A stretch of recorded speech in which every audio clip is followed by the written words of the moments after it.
some of the tools you'll need for this job is a blade, that's for raking out some cracks. Also a scraper, you can use that for getting rid of any lumps on the wall, also helping with raking out the cracks. Some sandpaper just for round edges, because you know you can sort the rest out after it's getting all the edges sorted, so you can get the emulsion done. A couple of screwdrivers, they're for putting holes in plaster so I can squirt some foam in. And I've got a shave hook with a tungsten blade on it. That's again, you know, for any rough edges around things. Alright then, so I'll show you how to prepare this room now. First of all, with this crack on this ceiling, it's a little bit of movement in the boards that's causing it. Now, you can try and find where to screw it to a joist, but that can be quite difficult at the same time. So what I'm going to do is just put a few holes within it. So straight through that, there's a big void at the back there. Again, this is my old screwdriver. And with it being a textured ceiling, it's also quite difficult just to put filler across there because you'll just ruin the texture. So this is one of the easiest ways to solve the crack, because when I do the filling, all I've got to do, squirt some foam in the holes, let that go off, and then just put some polyfiller over the crack itself and just fill the little holes in, which it'll just sit back a lot better. It won't be as noticeable.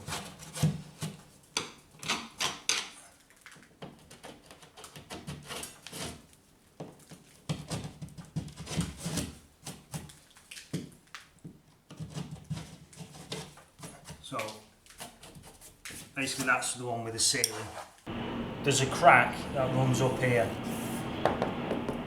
It's another movement crack. So what you want to do is, using your razor blade, is follow the crack down.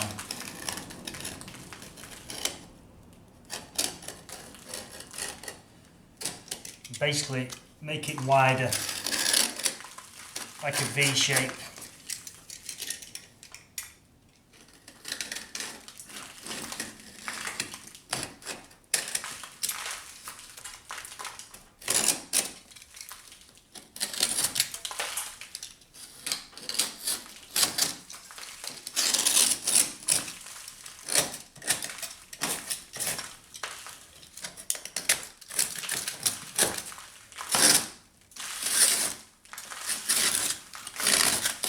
Basically what you'll find is, because this wall's been skimmed, you go through a tough plaster and then you're straight into the old plaster, which is just powdered and it's no good. Really it should have been chipped back to the brick and plastered from the brick up, but people think having a wall skimmed is good, so it's not.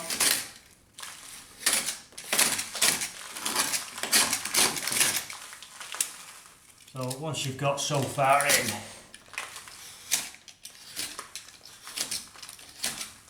some tough filler there at the top. Someone's had a go at filling it, but yeah, you can't just put filler over it because it just doesn't hold the movement.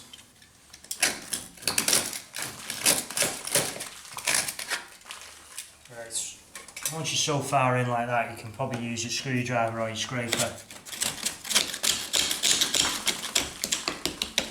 Take it right back to the brick.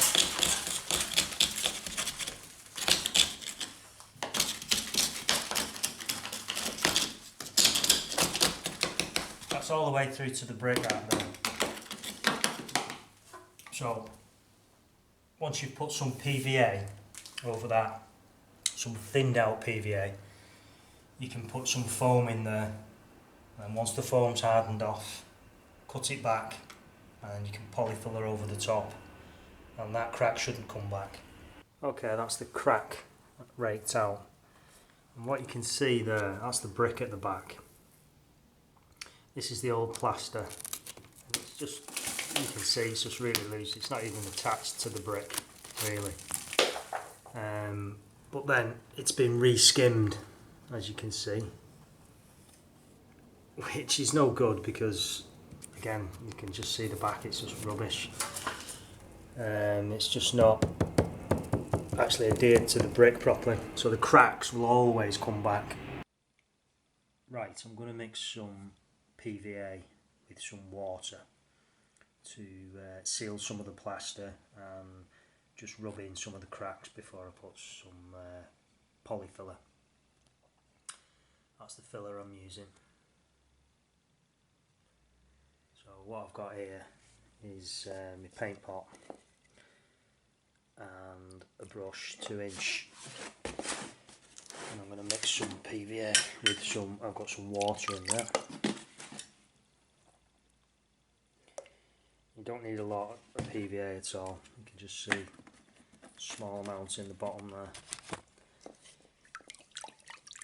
Just mix that up. And what that allows is the PVA to actually soak into the plaster, rather than just sitting on top of the plaster, because it can just create a skin on top of the plaster if you're not careful. Right, taking some thinned PVA, this is really watery.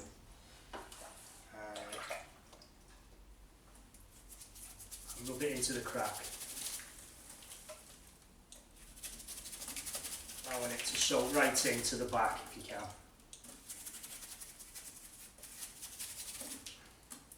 I mean, you can use a spray gun if you want, I sometimes do, but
once you've wet it in, wipe off all the runs.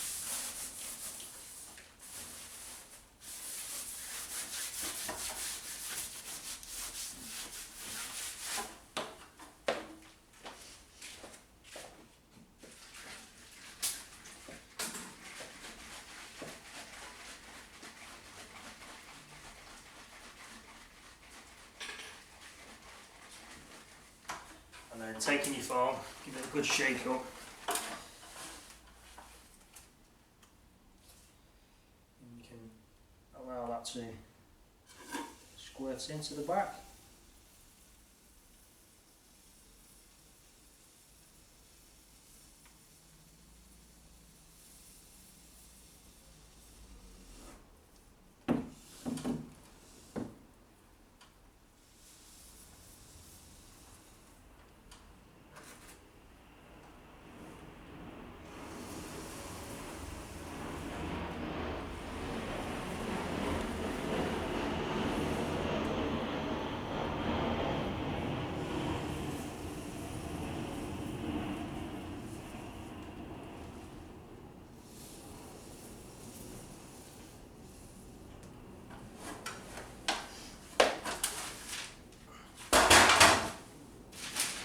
It's always a good idea to have some newspaper handy.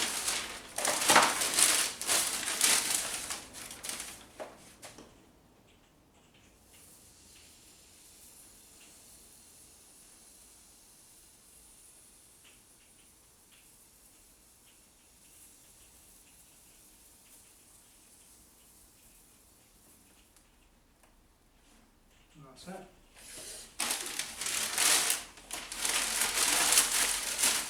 Let that expand and dry, and cut it back and put your polyfiller over the top. When the foam is cured, you want to cut it back.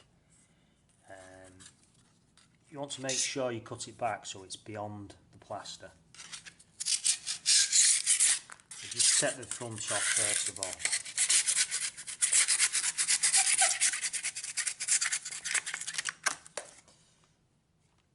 And then just make sure it's not flush with the plaster. It's got to be slightly below the plaster so it can take some filler. So in some cases you have to just push it in slightly, or cut a little bit more out, whichever, but it's sometimes just easier to push it in. And then once you've done that, you can put your polyfiller straight over the top of that, which I'll show you in a minute. So that's where the plaster was loose before. I mean, it's still going to be hollow at the back in places, but this actual part running up here is nice and solid, so that'll take the filler and you won't get the crack coming back there. I've also had to peel back the emulsion to a decent edge. Hopefully I'm going to put some PVA across there, and when I do the filling here I'm going to try and fill around this edge as well to soften it off, and hopefully it won't keep peeling up. I've covered over the radiator, so I'm going to put some PVA over this, mainly because I've stripped back the plaster, because I did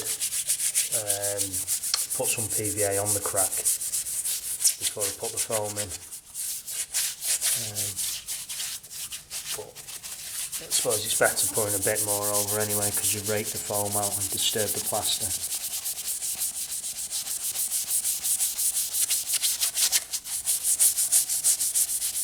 That's basically it, just rub it in, and then any runs after, wipe it up. Let that dry, and that's ready for your filler. I've mixed some polyfiller up. I've got that ready. Now, I've already been doing a little bit. Just filling in bits on the ceiling there. Still got that bit to do down there. So, if I can try and show you some of this.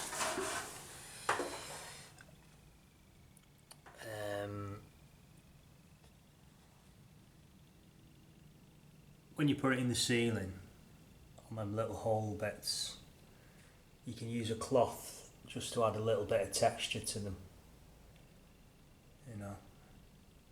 It's never going to be perfect, but the fact is the black crack won't come back and it'll just look a lot better. Right.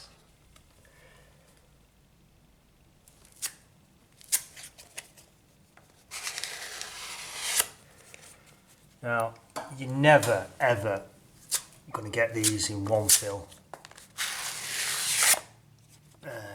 So you're always going to have to wait for it to dry, and then if it does need a light sand, give it a light sand. Try not to leave any lumps of polyfiller anywhere, smooth it all back. I'm going to do that edge as I'm going as well. Bring that down.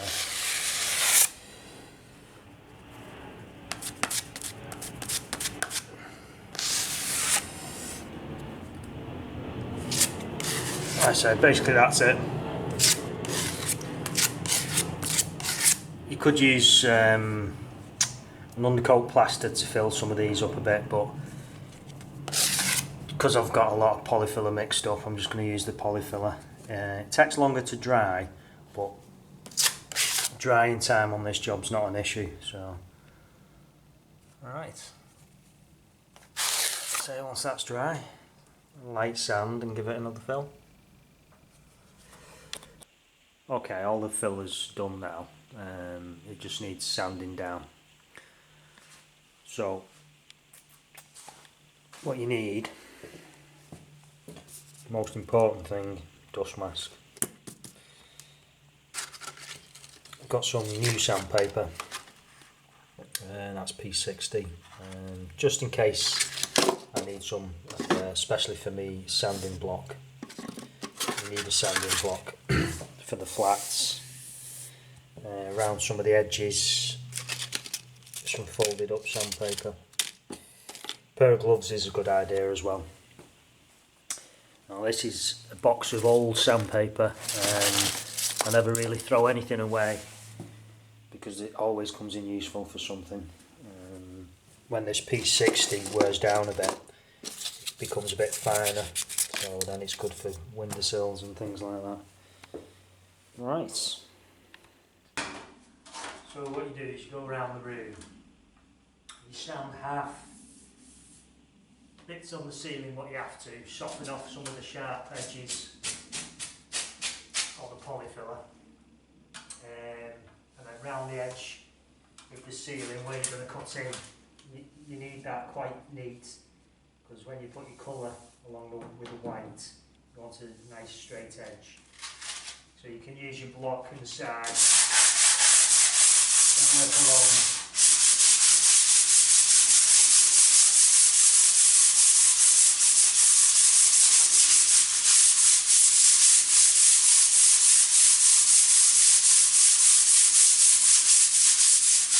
And once you've done a section halfway down, move along.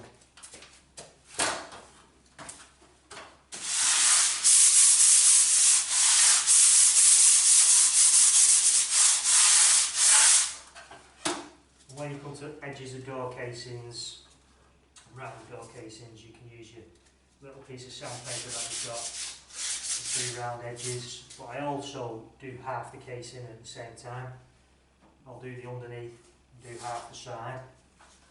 So then it eliminates my steps, and then I'll start again halfway down, sand the bottom half and the skirting. So then all the preparation, all the sanding's out of the way. When you're doing your emulsion, all you have to do is wipe up any splashing that lands on woodwork. You might have to give it a little sand later, but nothing too much. That's all the sanding done now. So what I'm going to do now is mix some more PVA up and go around and touch up the ceiling filler with the PVA, and then literally I'm just going to apply it all over the walls and on all the filler that I've done, because there's been that much sanding on the walls. All around the edges of the casings have got filler in, around the skirtings, loads of bits on the walls, so I'm just going to PVA the lot. Once you've put your PVA on, you need to go around and give everything a wipe around the skirtings, the floor, the pipes, radiator, you know. You can't let this PVA dry on anything apart from the wall, and make sure you've got no runs in it, you know. You can see it there, just beading on the top of the casing. So you've got to wipe all this off, because if that dries, they'll dry like that. Big lumps.